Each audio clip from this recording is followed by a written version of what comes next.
फिजा से ये धरती हर दम यूं ही आजाद रहे। हर वीर जवां यक दिल यक जान, हर फर्द यहाँ दिल शाद रहे। गूंजेगी सदा हर कौन मकाम बेदार ज़माना बोलेगा। हर कूचो कलिया में हर सूये नारा बस आबाद रहे। पाकिस्तान हमेशा जिंदाबाद रहे। पाकिस्तान हमेशा जिंदाबाद रहे। मिट्टी से जो हमने अहद किया, मिट्टी से जो हमने अहद किया, वो अहद हमेशा याद रहे। पाकिस्तान हमेशा जिंदाबाद रहे। पाकिस्तान हमेशा जिंदाबाद रहे।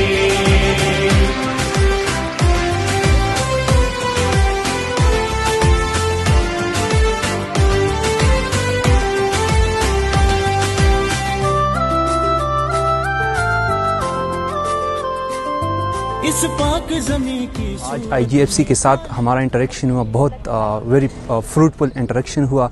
ज़्यादातर हमारे जो यूथ के साथ मिसकंसेप्शन हुई थी, इस पर बात हुई थी।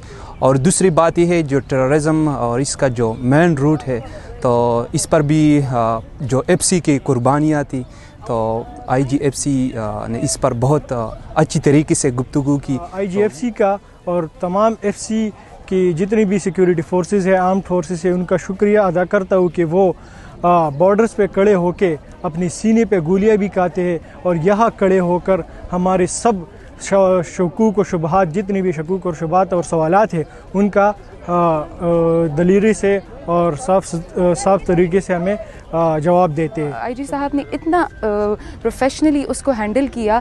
ये यंग जनरेशन की ये जो स्टूडेंट्स हैं जो आए थे विज़िट के लिए, उन्होंने मुख्तलिफ़ किस्म के सवालात किए और उन सवालात में मोस्टली जो थे वो नो डाउट थोड़े से सही नहीं थे और आर्मी के ख़िलाफ़ थे, क्योंकि जाहिर सी बात है वो सारे मिसकंसेप्शन थे। और IG साहब ने बहुत बेहतरीन तरीके से उन सबको क्लेरिफाई किया कि हर वो चीज़ जो आप लोग सोशल मीडिया में देखते हैं वो ज़रूरी नहीं है कि वो सच हो। और क्योंकि हम क्या कहते हैं, हम सोशल मीडिया में जो वीडियोस देखते हैं उसमें नीचे इमोशनल सॉन्ग्स लगाए होते हैं और फिर उसकी वजह से लोग जज्बाती होते हैं। तो हमें चाहिए कि हम फेक न्यूज़ से उसको फॉरवर्ड करने से इज्तनाब करें।